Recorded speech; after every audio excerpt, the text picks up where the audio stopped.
안녕하십니까, 노선호입니다. 2월 2일 목요일입니다. 오늘 주식시장 한번 또 분석을 해보는 시간을 갖도록 하겠습니다. 오늘 주식시장 상당히 중요한 날이었죠. 오늘 새벽에 미국에서 연준의 금리 결정 FOMC 회의가 있었고요. 그렇기 때문에 2월 한 달을 좀 움직이는 데 있어서 좀 가장 중요한 날이 아니었나 그런 생각을 해봅니다. 오늘 새벽 마감된 미국 시장부터 살펴보겠습니다. 미국 시장은 3대 지수 모두 상승을 했습니다. 나스닥 지수가 2%대 상승, 그리고 S&P 500 지수는 1.05%대, 다우존스 때문에 좀 아슬아슬했죠. 0.02%대 상승을 하면서 어쨌든 3대 지수 모두 상승을 하는 모습을 보였습니다. 기준금리를 0.25% 올리면서 일단은 이런 부분들 이미 다 예상되어 있던 부분이고, 또 최근에 주가의 움직임 결국은 또 어느 정도 많이 반영이 되었었기 때문에 장 초반의 움직임은 썩 좋은 편은 아니었습니다. 그렇지만 파월 의장의 발언 등이 나오면서 이제 나스닥을 중심으로 해서 상승폭을 키워나가는 그런 모습을 보였습니다. 파월 의장이 좀 비둘기파적인 발언을 했다, 그렇게 좀 해석이 되면서 시장이 좀 환호하는 그런 모습이었는데요. 특히 이제 디스플레이션에 대해서 파월 의장이 얘기를 하면서, 디스플레이션 하면은 물가가 피크아웃을 하고 이제 물가 상승률이 둔화되는 거잖아요. 그런 부분들에 따라서 하반기에는 좀 금리 인하할 것이다, 그런 기대감까지도 좀 주가에 반영이 되는 모습을 보였습니다. 여기서 이제 근데 우리가 좀 생각해 봐야 될 건요, 시장이 상승을 했지만 사실 하반기에 금리 인하를 하면 안 되는 겁니다. 그러면은 시장은 다시 한번 또 급락을 할 수밖에 없는 그런 환경이에요. 왜냐면요, 제가 예전에도 말씀드린 적이 있지만 경제가 얼마나 안 좋으면 금리 인하를 해야 되냐, 그렇게 해석이 되면서 금리 인하가 나와버리면은 주가는 급락을 할 수밖에 없습니다. 그래서 중기적으로 제가 계속 요즘에 강세 마인드로 말씀을 드리는데, 저의 강세 마인드의 끝은 금리 인하예요. 그래서 여러분들이 미리미리 생각하실 게, 지금 현재 연준의 금리 5% 정도까지 올린 다음에 거기서 금리 인하를 할 때부터는 주식 비중은 거의 없는 걸로 쳐야 된다, 그 부분 결론을 미리 말씀을 드립니다. 그래서 오늘 새벽 미국 시장의 상승, 그리고 오늘 국내 주식시장, 그렇기 때문에 아침에 갭상승을 하고 1.3% 갭상승을 하고 나서 계속적으로 좀 상승폭을 좀 줄여나가는 그런 모습을 보였잖아요. 오전장에 상승폭을 줄여나가다가 또 점심시간 이후에 다시 한번 또 반등을 하고 그런 모습을 보였었는데, 오늘의 시장 자체가 우리에게 좀 또 시사하는 그런 바가 있다고 생각을 합니다. 그래서 시장 자체 2월 증시에 대해서 어제 제가 말씀을 드리면서 2550포인트 정도까지 좀 상승이 기대가 된다. 희망사항으로는 2600포인트 정도까지 상승을 했으면 좋겠다. 그 정도까지 제가 어제 이제 말씀을 드렸는데, 오늘 현재 2468포인트예요. 그래서 2550포인트까지는 어떻게 보면은 한 80포인트 정도밖에 남지 않았어요. 그리고 2600포인트까지 간다고 쳐도 한 130포인트입니다. 그래서 지난 1월달 같은 경우는 2200포인트에서 2500포인트까지 약 300포인트 상승을 했다면은, 지금의 2월달은 그런 상승은 나오기 어렵다는 얘기예요. 그래서 아무리 최대로 잡아도 130포인트 정도, 그렇기 때문에 1월달의 상승폭의 절반 정도, 이런 부분들을 생각을 한다면은 오늘 시장이 그래서 이제 교훈을 우리에게 준 거예요. 갭상승하고 이럴 때는 쫓아가지 말라, 이런 교훈을 준 거고, 결국 시장은 완만하게 이렇게 또 상승을 할 것을 오후장에는 또 반등을 하면서 보여줬고요. 그래서 조정 시에 매수를 해야 된다, 이런 부분들에 대해서 좀 말씀을 드리고 싶습니다.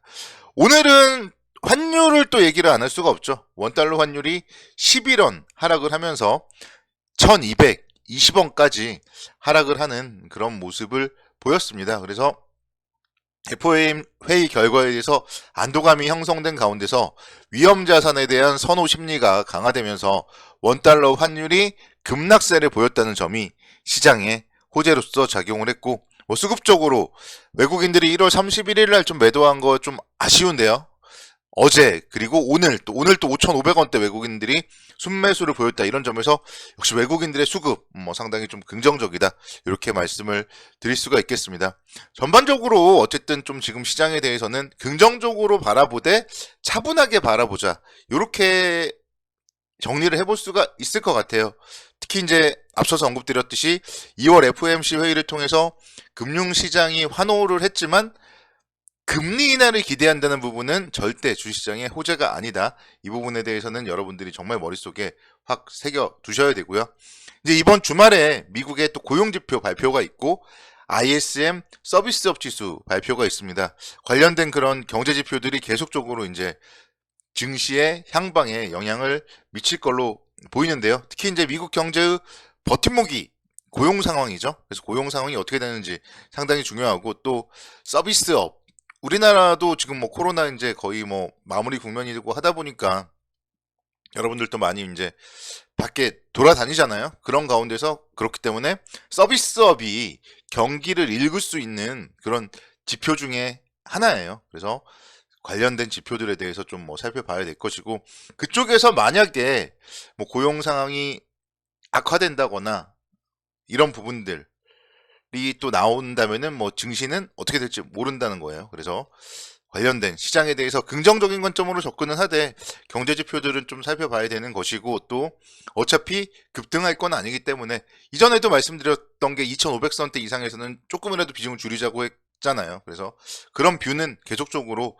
유효하다. 이렇게 말씀을 정리를 해볼 수가 있을 것 같습니다. 종목들 삼성전자 얘기를 요즘에 정말 뭐 매일 하는 것 같은데요. 오늘도 삼성전자가 2.7%대 강세를 기록을 했습니다. 그래서 이번 주에 부진한 실적을 발표했는데 그 이후에 주가는 이제 급락을 했었고 바로 이제 어제와 오늘은 또다시 또 반등을 하는 그런 모습을 보이고 있습니다. 그렇기 때문에 뭐 얘기를 안 할 수가 없는데요.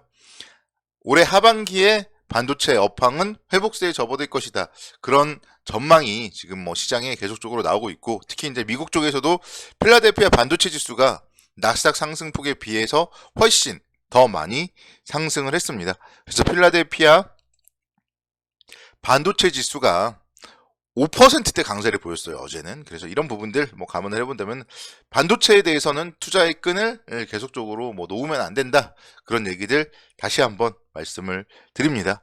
SK 하이닉스도 마찬가지예요. SK 하이닉스도 오늘 사실 시초가가 너무 크게 시작했죠. 94,900원대 3.8%대. 그러다 보니까 이제 계속적으로 뭐 장중에는 흘러내리는 모습을 보였는데 뭐 오늘 추경 매수한 게 아니라면은 그래도 어제에 비했을 때 갭을 뭐 유지하고 2% 상승 마감했기 때문에 나쁘지 않다 볼 수 있겠고 외국인들의 수급이 상당히 이어지고 있습니다. 그래서 외국인들의 수급이 오늘도 삼성전자, SK 하이닉스를 중심으로 해서 좀 유입이 되었다. 이런 점들을 감안을 해본다면은 역시 반도체에 대해서는 계속적으로 중장기적으로 긍정적 관점으로 접근을 하자. 이렇게 말씀을 정리해볼 수가 있을 것 같습니다. 그리고 오늘 화장품 관련된 아모레퍼시픽 얘기를 또 안 할 수가 없는데요. 아모레퍼시픽이 무려 6.7%대 강세를 보이면서 역시 앞자리가 바뀌었어요. 14만원대에서 15만원대로 앞자리가 바뀌었습니다. 그래서 지난해 4분기 실적을 어제 발표했는데 4분기 영업이익이 2142억 그러면서 전년 대비 한 37% 정도 감소한 걸로 발표가 되었어요.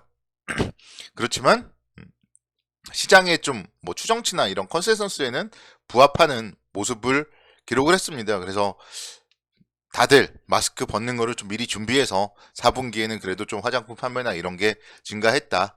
리오프닝 효과 4분기에 그래도 어느 정도는 있었고 이런 부분들은 충분히 올해 1분기, 2분기 이제는 추가적으로 긍정적인 모멘텀으로 작용을 할 가능성이 높겠다.